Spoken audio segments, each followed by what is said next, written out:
సృష్టి చూసైనా నమ్మాలిగా, వాక్యం వినైనా నమ్మాలిగా.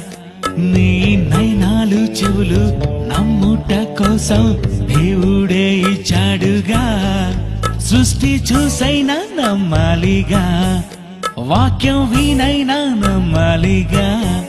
నీ నైనాలు చెవులు నమ్ముట కోసం దేవుడే ఇచ్చాడుగా. తల్లిని తండ్రిని అన్న చెల్లిని భార్యను నీవు అందరినీ నమ్మావుగా. అన్నిటినిచ్చిన దేవుని నమ్మాలని అంటే సాక్ష్యాలు అడిగావుగా. సృష్టినంతా తాకి చూసి రుచి చూసైనా నమ్మాలిగా.